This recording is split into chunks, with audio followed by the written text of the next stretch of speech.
Welcome to Big Screen, Little Screen. We're going to review, rank, and reconsider some big screen fan favorites for your little screen pleasure. I am your host, Johnny, aka Black Kool-Aid, and I'm here with just two of my co-hosts because one named Andrew couldn't make it because he's been having a lot of issues with his house lately, so I just really hope away. I honestly really hope that he gets everything situated because I'm honestly worried about him.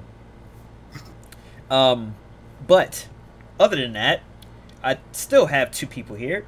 One is Kyle. How's it going, buddy? Oh, it's going all right, dude. Minus the nap I just talked about that I woke up sick from and I got made fun of for. But besides that, got my adult yoo-hoo, so swell. I am swell. I really hope the fact that you don't get a chance to like be up to maybe 2 or 3 o'clock in the morning is like, I am wired like a bitch. That's gonna happen. It happens every night. Why would tonight be any different? All right.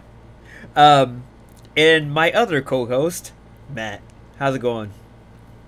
It's going fine. I actually just worked a whole day instead of taking a nap. Yeah. I did channel work. Yes, you did. I actually believes it when I sees it. I put 2 videos out today. Oh yeah, I get a chance to see that other one yet, but we won't talk about that right here. But we're continuing with the Evil Dead franchise with Army of Darkness. Ooh. This movie was directed by Sam Raimi, and this movie was released in February 19th, 1993. This movie's budget was $11 million with a box office of $21.5 million. And there's just 2 actors that are associated with this movie that they're actually going to talk about. Is initially Bruce Campbell and Elizabeth Davis. So essentially just Bruce and his girl. Well, essentially girl. The only 2 that matter. Yeah. Everyone else is a throwaway. Yeah, exactly. They're just throwaways. Other than that, I'm going to get to some facts for the movie. There's a lot of facts for this movie, though. A lot of stuff from, including the Evil Dead 2, so bear with me here. All 3 Evil Dead films can be seamlessly cut together, which has been done by fans, though some introductory footage in the sequels is lost. I don't understand that. I would like to see it, but like at the same time, I feel like the moods would change so much throughout the 3 films. Exactly, because like one is technically a legit scary movie, then it gets comedic, and then way comedic. Just like, I don't think so. Almost makes fun of itself. Already making fun of itself. Oh yeah, for sure, for sure. In the original draft, Ash lost an eye. Oh, that would be weird. The hand's way cooler. Yeah, I agree. Highly agree. Well, they do make him look like Pegasus from Yu-Gi-Oh. Oh Give God, him no. like a No. God, no. Seeing him like pose with saying groovy with one eye, nah, I'm good. Groovy. That's Pegasus' voice. Hell. Oh, groovy boy. Okay. Now you're selling me here. Bruce Campbell says that in order to make it appear that the chainsaw was always running, tobacco smoke was pumped through the tube that was slid right under his right pant leg, up his shirt, and into the chainsaw. Oh, okay.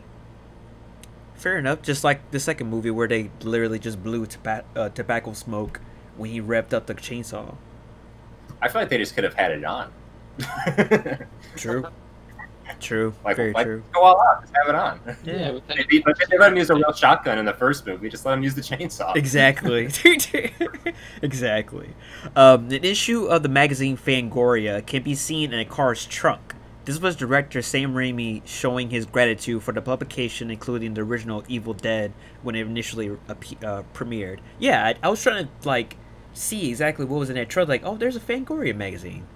It's like, I don't think I picked up on that. I don't think I saw that. yeah, it's right when they were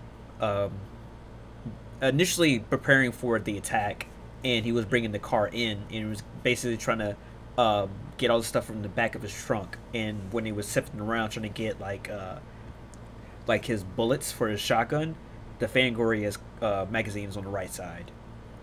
I'm not gonna lie, this movie was hard to sit down and watch and like pay 100% attention to.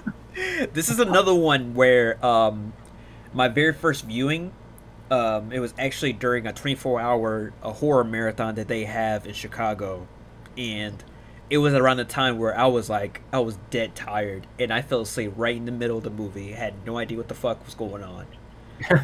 So viewing this, like, full on 100% attention, and I was like trying to pay attention to like little stuff here and there, and that was like one thing that stood out. It's like, okay, I really wish I could read Fangoria right now. I really do. But now they technically not really a thing anymore of some shit. We're not gonna talk about that. It's some shit. Some unpleasant shit. We're gonna move on though. Bruce Campbell was displeased with the studio's delayed release of the film and its re-editing of it. He stated he wasted a year of his life waiting for the film to get released to cinemas. Damn. So he did not like this movie. Apparently not. They don't like the original cut, and then Release the Raimi cut. yeah, well they had to deal with all of that shit, and then they all like the original, like the Raimi cut and everything. But is there a cut of that movie? Is that like something that came out? No, I don't think that was something that actually came out. But it was like the production company, and basically their funding people were like, we don't like this, you gotta change it. Yeah. I hate that shit. Yeah, I do too. And I also heard that the fact that there was a different ending too. Yeah, there's the alternate endings, and that was something that Raimi was a fan of. Was having the alternate endings where it's like basically you get one way or you get like super cheesy hero way, you know. Yeah, I gotcha. Let me see. Originally, there was only meant to be one creature in the pit. Sam Raimi was convinced to add the second, dubbed the Pit Bitch by its creators after being scared by it one day. You fucking bitch. That's exactly what, if I was making this movie, that's exactly what I would call it too. Hey, yeah. Let's do the scene with the Pit Bitch. Oh yeah. I respect it for calling it that. I respect it a whole lot more. During filming of the climactic sword fight at Arthur's castle, Bruce Campbell suffered a small gash to his face when a decorative pin on his cape cut him during the stunt. He was immediately taken from the Posa Rosa Ranch location to see a plastic surgeon to assess the damage. At the examination, the doctor had to have the actual injury pointed out amid the myriad special effects scars and cut Ash's character had accumulated during the story. Campbell was treated and returned to set shortly afterwards to finish the scene. Okay. Just like Luke Skywalker.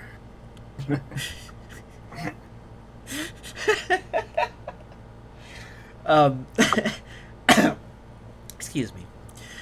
During the filming, the Oldsmobile Delta 88 falling out of the sky was shot twice.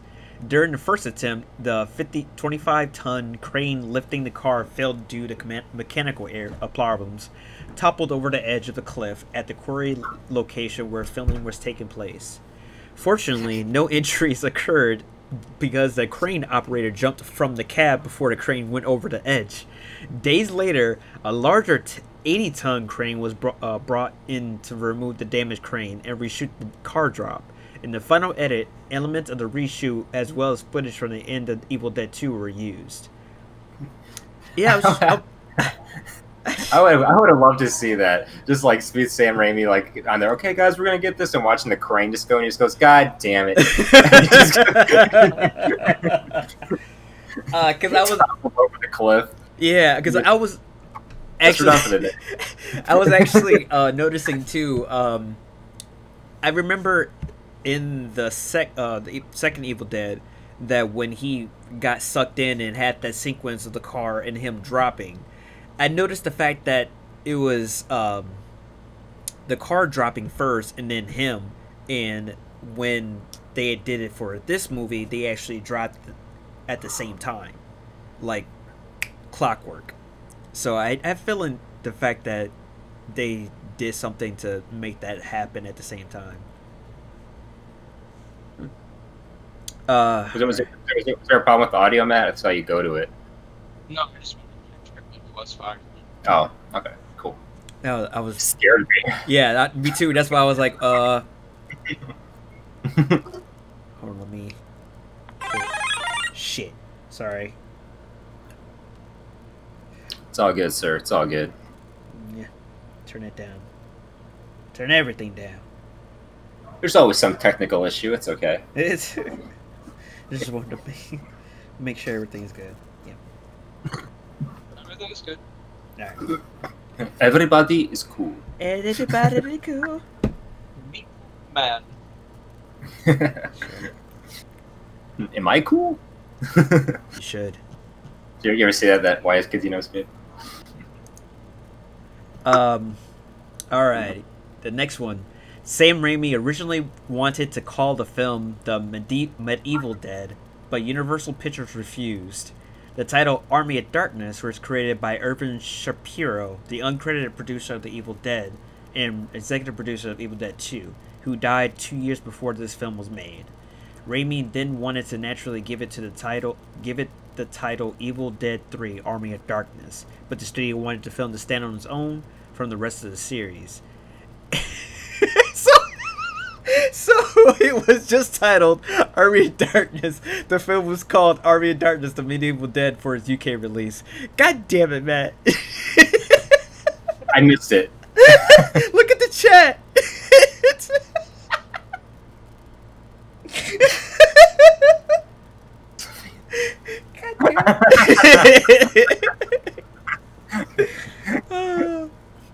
Hey, I saw a notification, I picked it up, and I want to make sure I get my praise, okay? Elizabeth Davis had such a rough time shooting this fight scenes, filming at night and wearing heavy prosthetics, that she contemplated quitting acting. In her later interview, she acknowledged the hardships she had to endure, but said that over the years, she had come to enjoy all the positive comments she got from fans of the film. Yeah, she wasn't really a bad character. It's just bad acting for the type of like movie it was. Yeah, right. And why aren't you gonna be dedicated? You know what? I'm gonna quit because these conditions are too hard. Like look what some actors go through. I don't think, you know, like say what like Christian Bale went through, like for that one movie where he's skinny as shit. I don't think anything was that he went through to quit. You know what I mean? No, not at all. And people go through worse shit. The film was infamous for having 4 different versions: the U.S. theatrical, European, directors, and U.S. TV.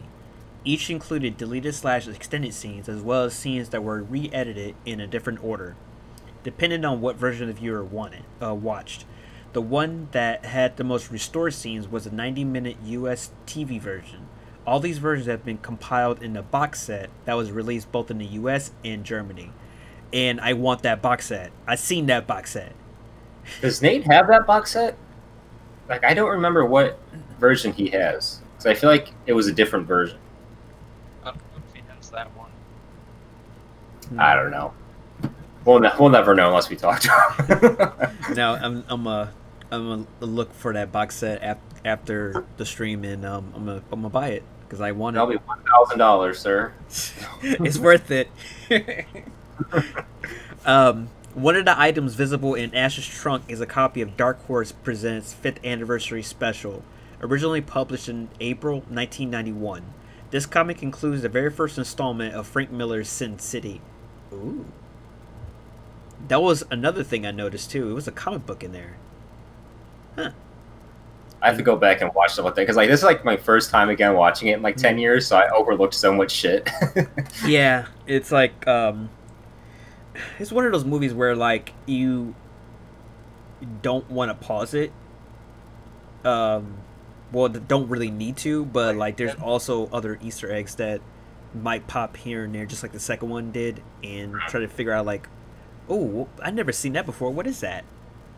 It's like, It's just like a middle finger somewhere, just giving it to you. exactly. Oh, It's like, I don't watch this movie no more. they're like, this is what you get for fucking looking, asshole. That would be the one and only Easter egg I'd ever put in anything. It's a middle finger. Congratulations, you found it. Oh shit.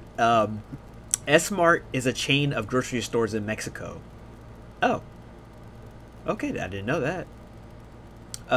First. What is that? Kmart. Fuck Kmart. First and last studio film Bruce Campbell starred in as the lead. Okay. Then he had his amazing cameos in Spider-Man. Mm-hmm. Oh yeah, and then did his TV show years later. Yeah. So what about the TV show? It's like the thing is the TV show is considered TV. This is like film, like actual film. During the final battle between the Deadites and Ash's men, Evil Ash lets out a war cry that is almost identical to that of Xena, Warrior Princess, a series in which Ted Raimi and Bruce Campbell both featured, in which was also produced by Sam Raimi. I was trying to figure that. It's like, wait a minute, that sounds familiar. It's like, oh, okay, never mind. Also, the part too, when he swings on the rope and says "Tally ho," I'm pretty sure like that in the Spider-Man movie when Peter does that, he hits the billboard. That has to be homage to the movie. Like, there's just no way. Right? I would assume so. It had to be. Just like "Tally ho!" Damn. The original script was 43 pages. Really short. Did we write it? Jeez, that's You really figure fucking like a minute a page. no. Jesus Christ. That's a short movie. So what, like hour and 20 minutes? The originally has an hour and 21 minutes. Yeah, right on the money. Much of the film was shot with multiple cameras simultaneously rolling on both wide shots and close-ups, rather than shooting a master first and later a close-up. Because of this, the boom mic had to be kept back further from the subject that would usually produce acceptable audio. For this reason, Bruce Campbell often wore a wireless transmitter with a microphone pickup concealed in a chainsaw, pull-up hook on the strap that crossed his chest, and a transmitter tucked down inside the shotgun holster on his back. Campbell had to be assured that the black foam ball covering the microphone pickup would not be visible on camera. Huh. Okay. Dude, that dude had an annoying costume. You know what I mean? Like he just had the wires going through everything, for the chainsaw, for the boom mic, for everything. It's just He's like just like basically where all that shit going through all of this shit, possibly getting hurt, wet, and like just scrapes and getting cut all along this movie. It's just like, dude, you went through it hard. And in the end, he didn't even like it. Exactly. It's like, damn it. What's going on when we get tired? What's up, man? Oh, what's up, man? What's going on? Let me see. The film sat on the shelf for a year due to a feud between Universal Pictures and the producer Dino de la Lortitis over the rights to the Hannibal Lecter character from Silence of the Lambs series. The film was eventually recut by Universal after the feud was settled. What the fuck, man? That's what I was saying is they had a cut and then Universal didn't like it. Yeah. I didn't want to give away too much on that because I knew it was going to be one of your fun facts. Oh. That's so fucking stupid. It's like it's always something holding something back. Why is that? Like, I know a lot of studios do it for time constraints and shit, but like, why? What is the point? Like, why can't a director release the cut that he wants? I never understood that. Sometimes details like uh, You're cutting this out. one. This one. How do I sound? Good. You're good. You're good now. This one, they were fighting them because part of the edit would have made it R, and Universal wanted it to be PG-13. And then they did a re-edit, and then there's when one of the Deadites dies, one of the like on-screen murder things. That edit would have made it NC-17, and Universal was still pissed. So like, they were dealing with that kind of shit. I mean, even though we still got this cut, like, there's still like pretty much nipples in the movie. Like, there's a scene where like boobs are like straight up out. Yeah, it was like yeah, full on, and then half of it along the way, and then our actual main chick was topless. You got to see side boob. I'm like, I didn't notice that before. You could show that, but don't you dare show that Deadite. Don't you dare. Well, there's certain things you can show. Like, there's some fucking. If you look back at some of like the Disney movies, some of the things that get said and done in a Disney movie that came out 20 to 25, 30 years ago. Yeah. That would be a PG-13 or higher movie. Yeah, it's like no, I feel that there are so many like sex jokes in like Disney and whatnot, and they still get away with it. Yeah, there's a lot. There's like a lot of hidden shit within those movies. Like, yeah, I don't know. It's like that's one. Okay, that was a tangent that I want to talk about, since we still are in the middle of it. Why is it the fact that blood and gore can actually let it fly and make it go higher than a rated R movie, but you're freely to show sex and nudity and shit? It's like, oh yeah, we can keep the rated R movie, but it's the blood that strikes through my chord. I never understood that.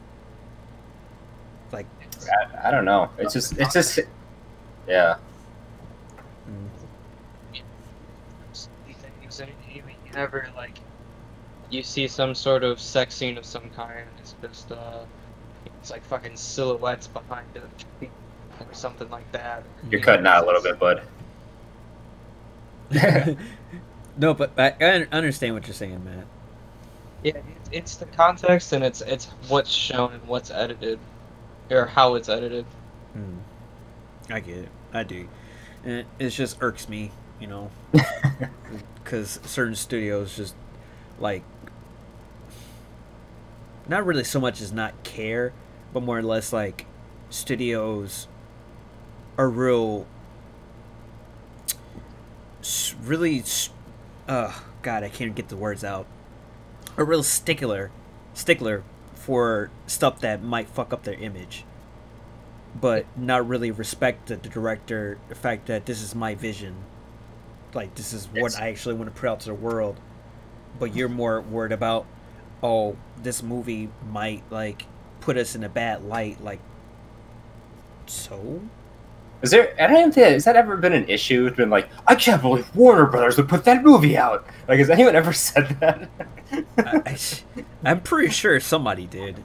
Like, somebody had to have like some type of like bad thought about something. It's just like, I don't know.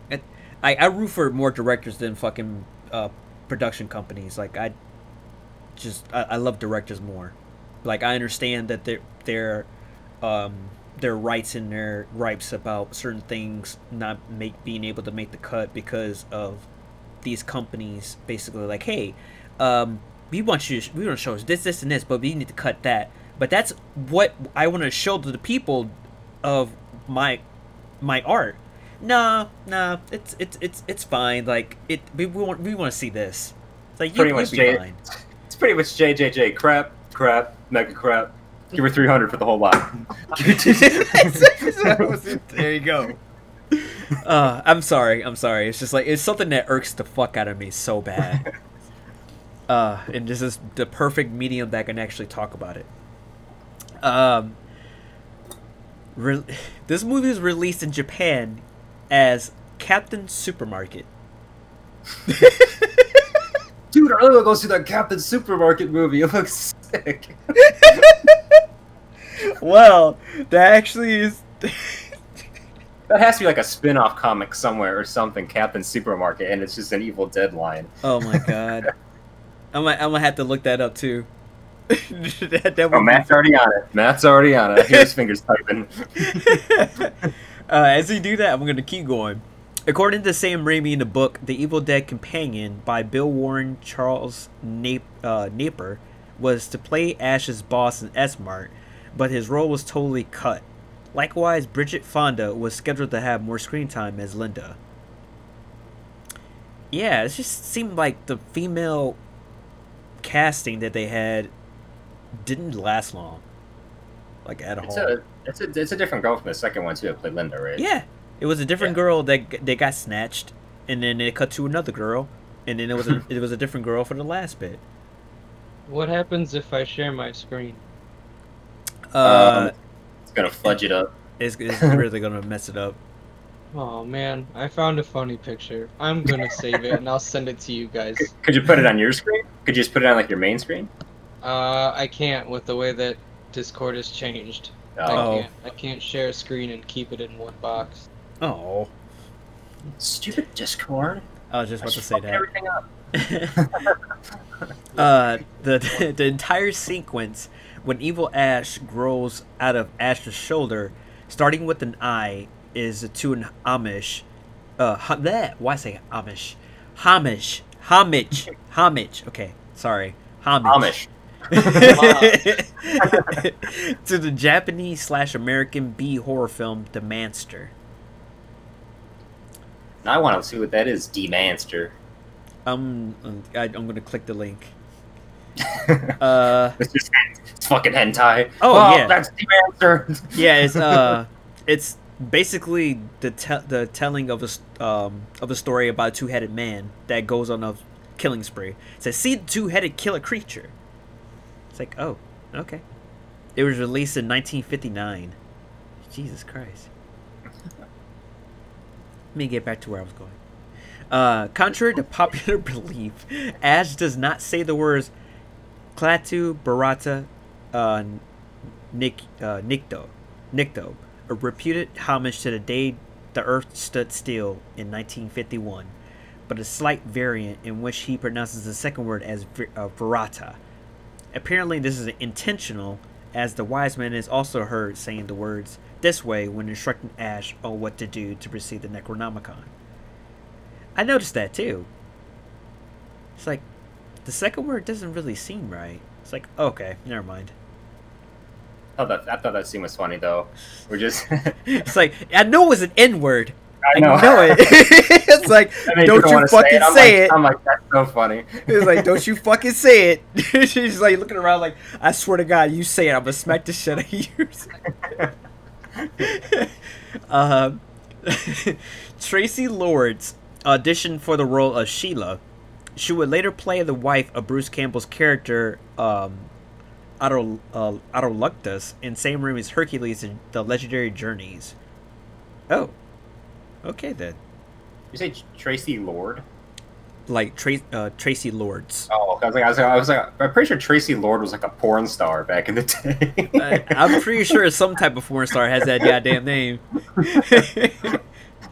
Oh damn! I just had the chance to look at her. She's fucking hot. Giant turned his camera off. So it's like, I'm sorry, guys. Ronnie, at least click off live. Jesus. Fat. We want to. It's like, shh. Oh shit!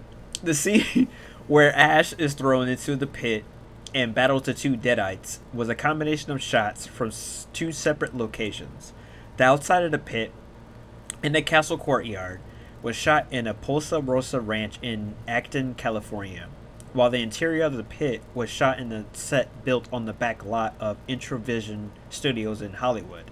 The Introvision Cave interior set consisted of 2-foot deep pool that was built and flooded, and the cave walls and stalactite that is stalactites. What's stalactites? Okay. God, I'm sorry with the words. My bad. I'm sorry. That's it. That's the word. I'm sorry. Were built from pieces of wood, lathed, screwed together, and covered with chicken wire and sprayed with foam. The dreaded spikes on the moving walls were in reality open-celled foam, painted to look like dark, rusty metal. Okay. Every time I saw the pit, I just kept thinking of Pineapple Express. Where he's going, "What's down there? Fucking Rancor." That was the only thing when I see spikes, I initially just think Mortal Kombat. I can't I help feel it.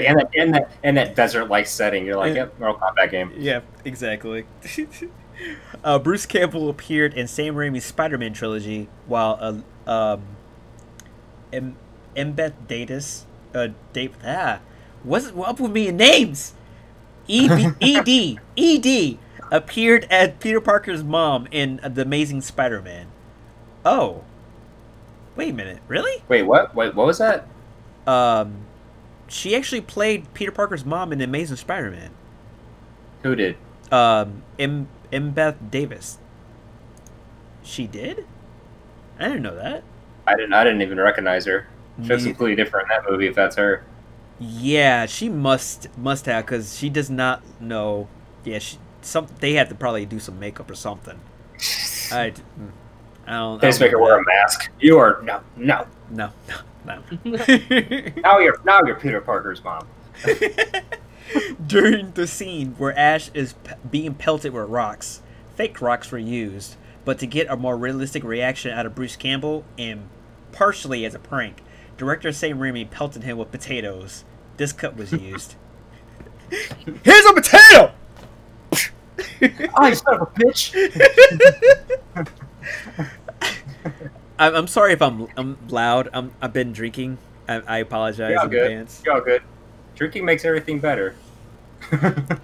Yes. Sometimes. Yes. Here. Cheers. Hey. Let's see. When Ash retrieves his Oldsmobile, he opens the trunk. He takes out 2 books. One is a book on steam power, and the other a Chemistry 101 textbook. The name shown as the author of the chemistry book was that of the father of a member of the prop crew. Oh. Okay then. That's a nice little fact. It is. Marcus Gilbert was ill with food poisoning when filming one of the major fight scenes. I have no idea who that person is. Don't even know who he played. Yeah, not at all.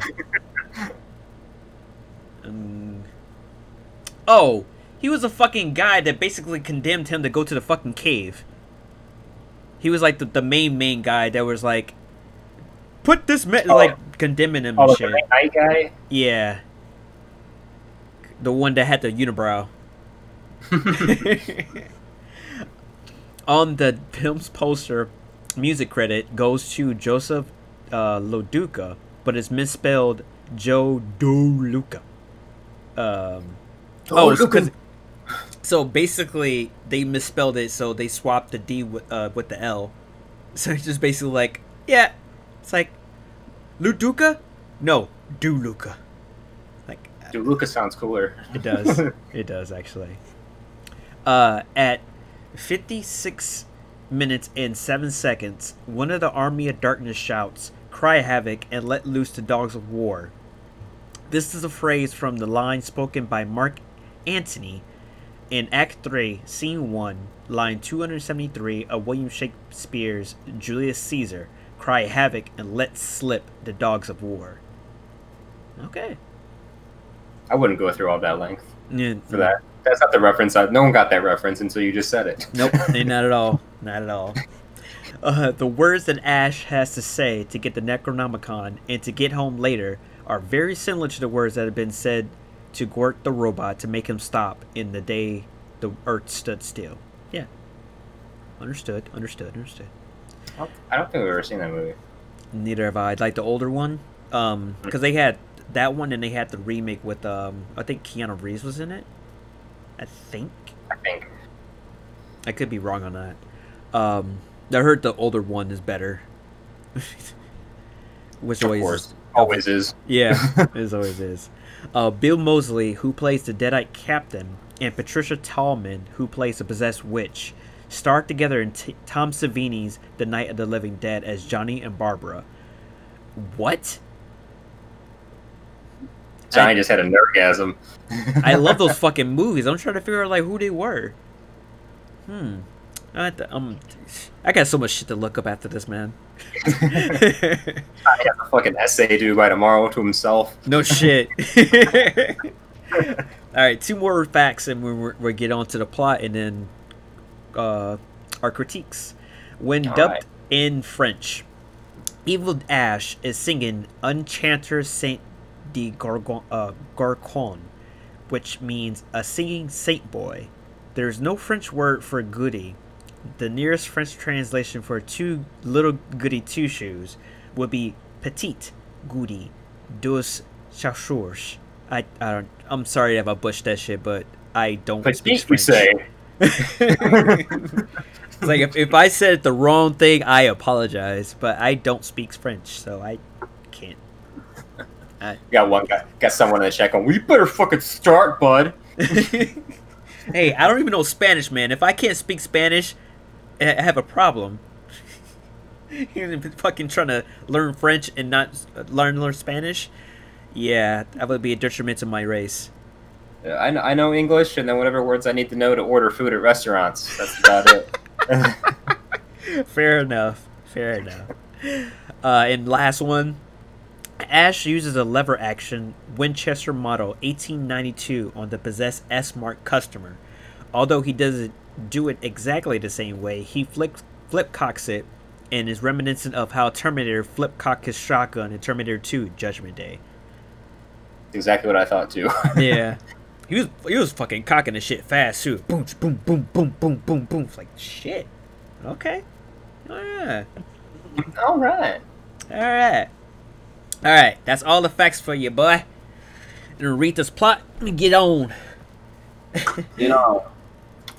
Ash is transported with his car to 1300 AD, where he is captured by Lord Arthur and turned slave with Duke Henry the Red and a couple of his men. When Ash is thrown into a pit, he defeats 2 monsters and wins respect of Arthur's army and vassals. The wise man points Ash as the chosen one that will receive the Necronomicon, but Ash is only interested in returning home. When he learns that the only way to return to his time is using the Necronomicon, Ash decides to travel to the unholy land of the Deadites. The wise man advises he must say the words Klaatu Barata Nikto to safely get the evil book. However, Ash forgets the last word, and the army of the dead resurrects to attack Arthur's fortress and recover the Necronomicon. The battle between the living and the dead is about to start, and the support of Henry the Red is the only way to help Ash and Arthur to defeat the army of darkness. And one other thing that I totally forgot. So I was actually doing all the setup for the for putting everything together, ended up finding out about all the comic books that were attached to this. Jesus fucking Christ, they had so many tie-ins to Army of Darkness with other things, like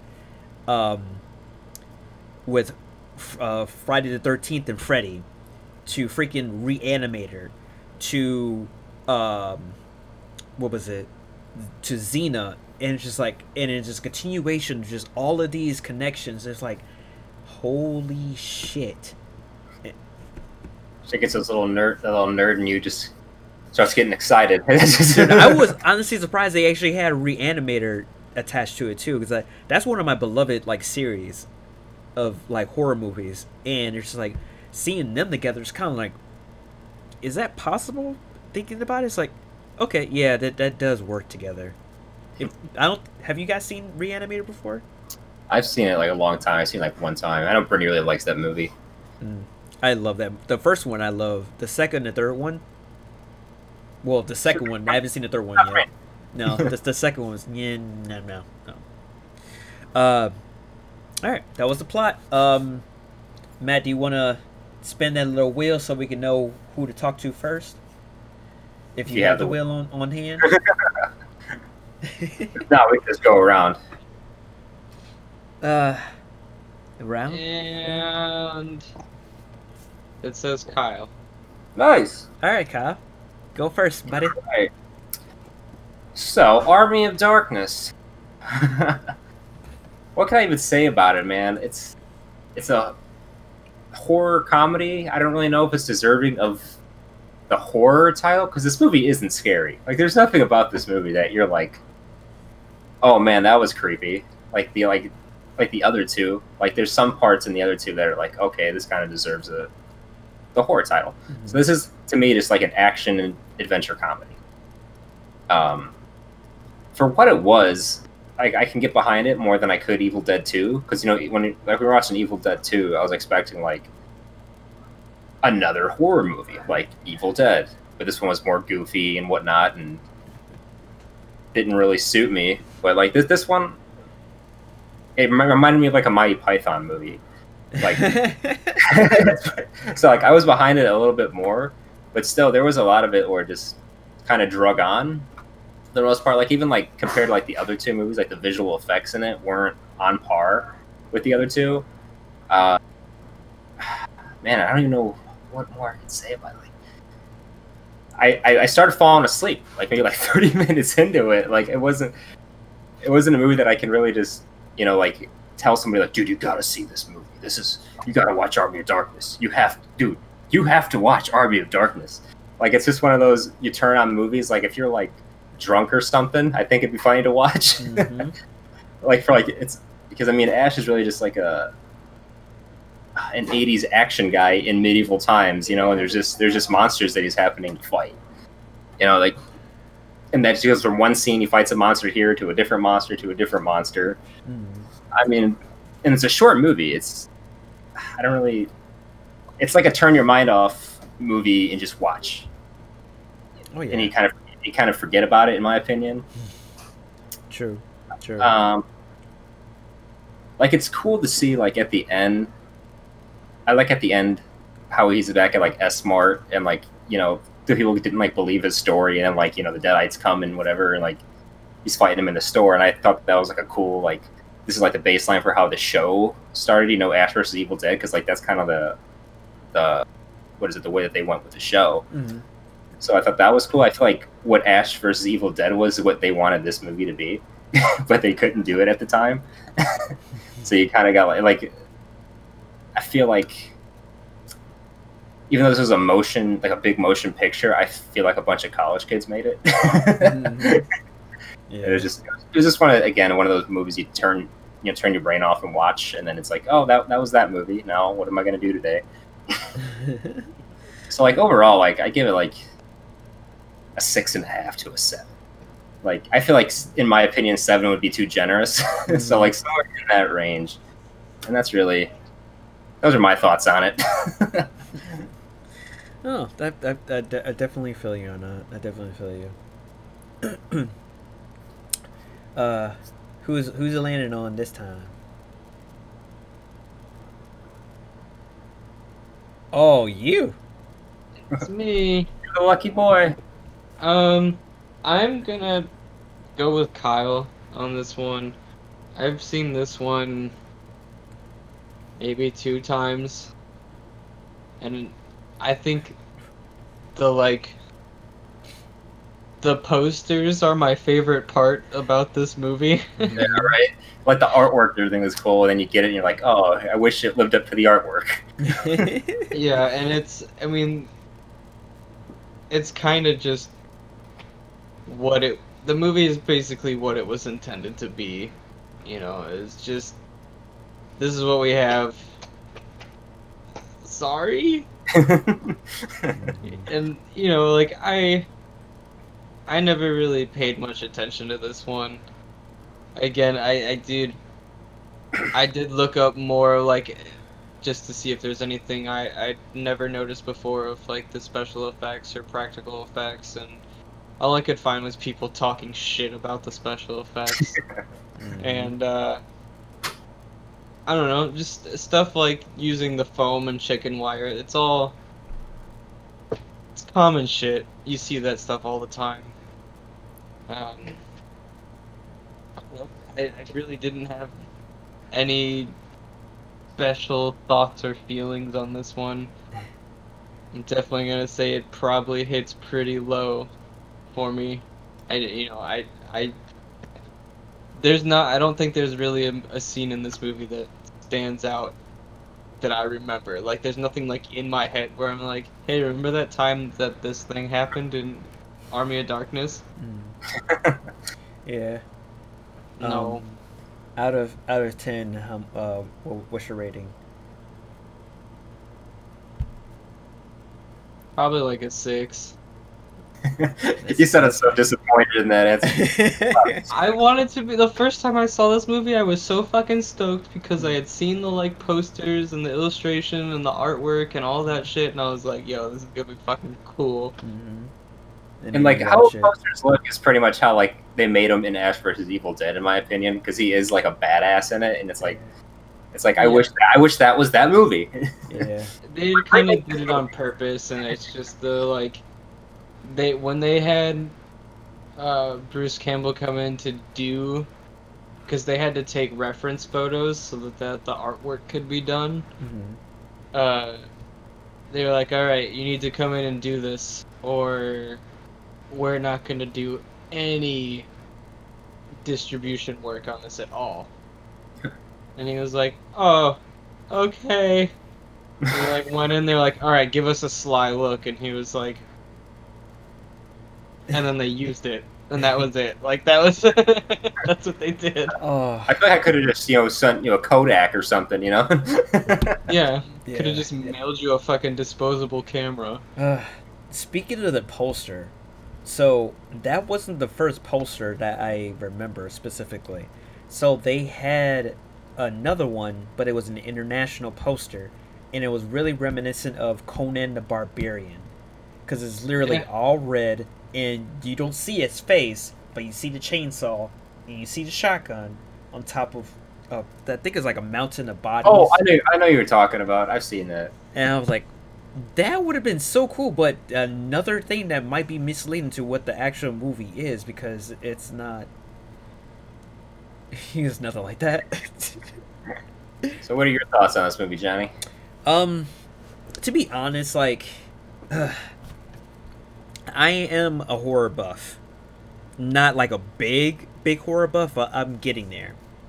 And the Evil Dead series in particular is one of those that, like, I really would have wished that it had kept going in the horror, like, slot. Direction. Yeah, the direction. But it didn't. But I commended the fact that they wanted to go do something different. But when it got to Army of Darkness, it just felt like they just lost that whole aspect of it. Like, the whole scary factor is gone. They just went comedic and everything. They still wanted to have something attached to it that made it, like, coincide with the second movie. But it's just like, I just couldn't get behind it. Like, I understand that it has a cult following. I really do. Because most people will like it. And yes, I do enjoy it for considering what it is. It's more or less an action comedy. And yeah, it's enjoyable. It's a popcorn movie. Do I really think this is a really good movie? No. Do I think that, hey, I might have like 24-pack of beer and let me pop a couple and, like, just chill out? Yeah. Let me see how many I can get down before the movie's over. Yeah, exactly. It's like, but it's more or less like one of those movies that, like you said, turn your brain off and chill. But like, it's not nothing serious. Like, it's a lot of slapstick. A lot of slapstick. The freaking skeletons freaking screaming and shit, getting exploded, knocked over, decapitated, and not to mention the fact that, oh, there's many ashes from a mirror that are attacking Ash with the little squeaky voices. Not to mention the fact. It felt so out of place seeing that too. You know what I mean? Like it was just like, what is this? What am I watching? Like it was cool how it went into the part with the eye. Like I thought like the prosthetics when the eye and like when his head started coming out were cool, but like it's like because like that whole aspect, like seeing the eye and then like all of a sudden his another head pop up and then basically just disperse his whole body to basically, I'm the evil Ash and you're the good one, but I'm just. No, stop. And it's almost acts as just how you did it too. It's yeah, I was like, it's like I literally just watched this movie, just kind of like, that's so fucking stupid. Stop. But yeah, just there's one thing though. Jesus fucking Christ!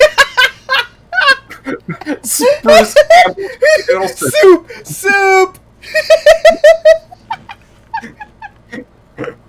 I love it. That is I want that movie. gold. I want that movie. I definitely want that movie. Oh my god. When you Google the supermarket man. Oh my god. That's brilliant. That's fucking brilliant. That poster on eBay for $15. I'll buy it. Yeah, I want that too. It's like, so what would you rank this movie, Johnny? What would you rank this on a scale of 10? Yeah, you guys hit it on the nail. 6 out of 10. Like I not so much as.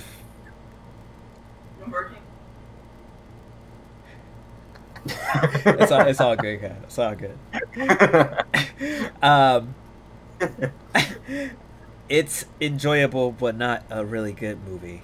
I understand that it's a cult following, but it's just not really my thing, not my shtick.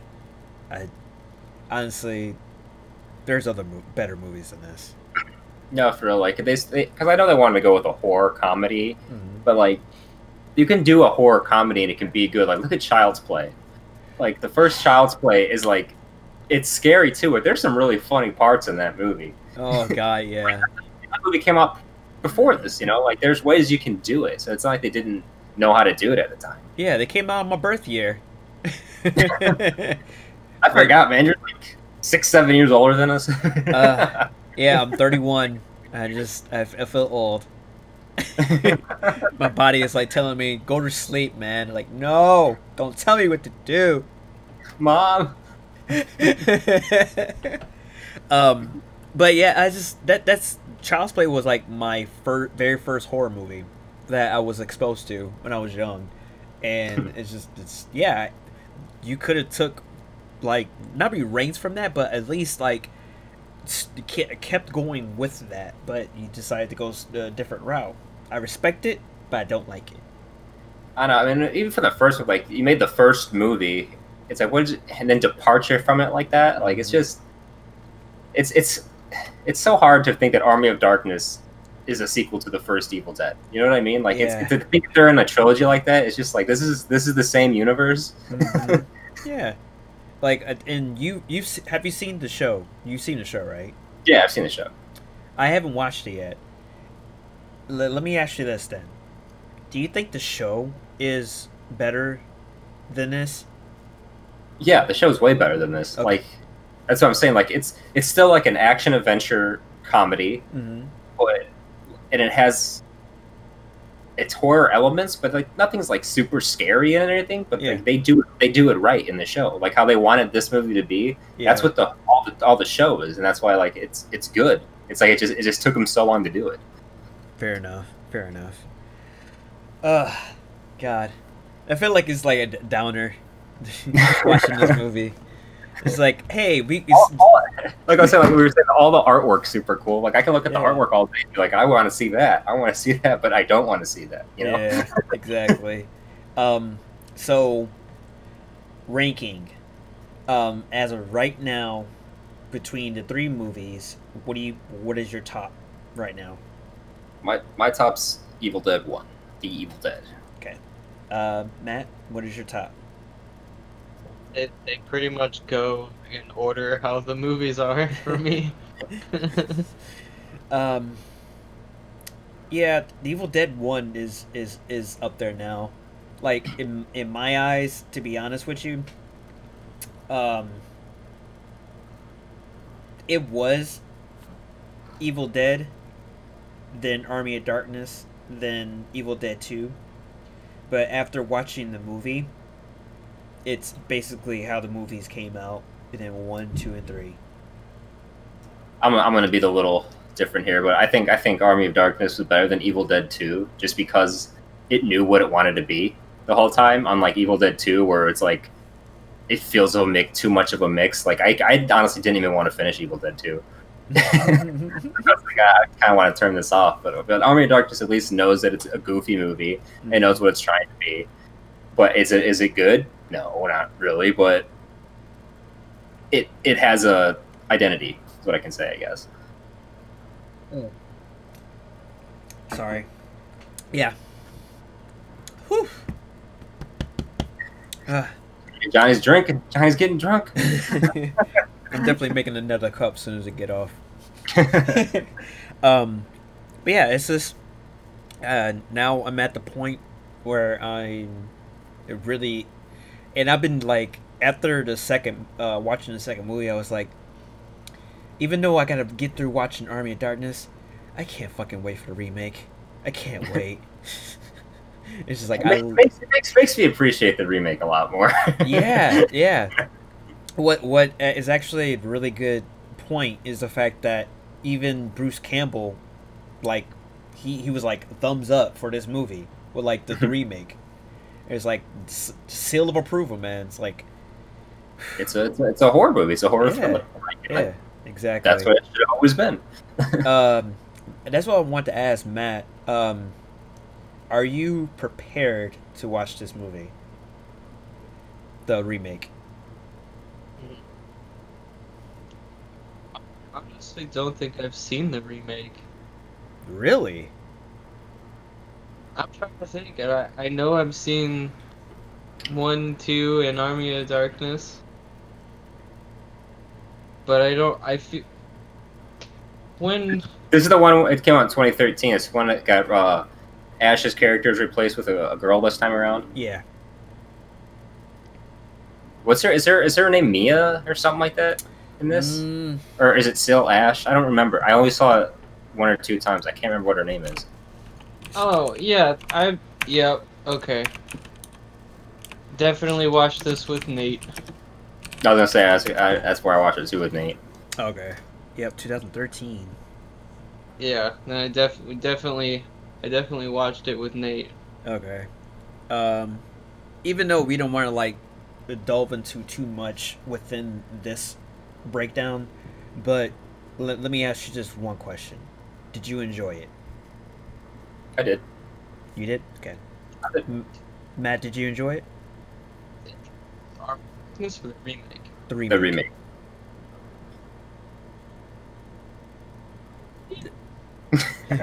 As far as you remember? Being like disappointed. Okay. Fair enough. You know. Fair enough. Well, we're all gonna rewatch it this week. Let's get our true feelings. Man, like I honestly can't wait because like that's what I love. I loved every little bit of this fucking remake. It's like I can't wait.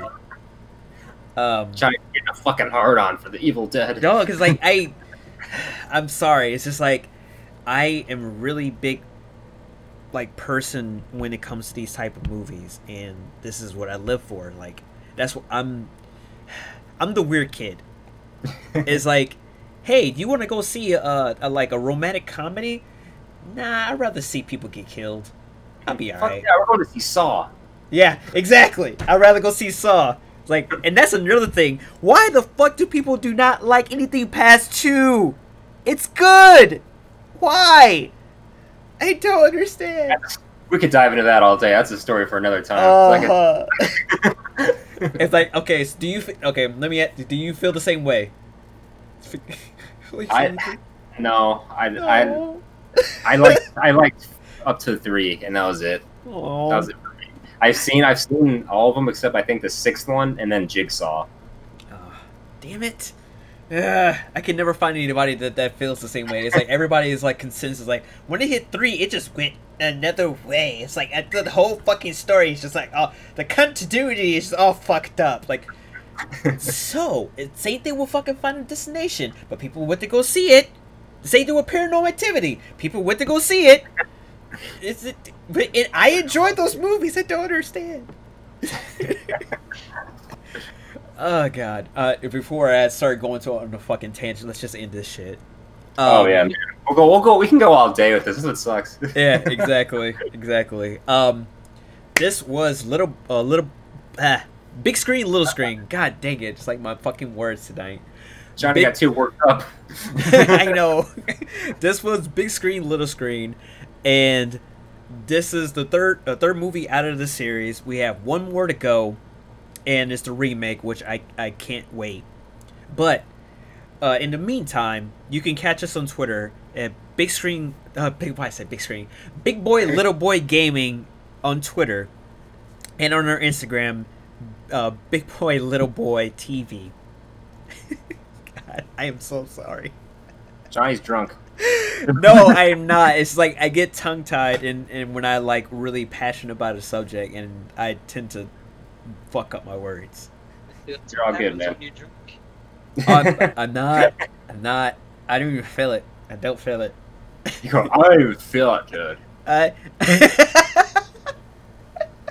Little boy, big screen, catch it.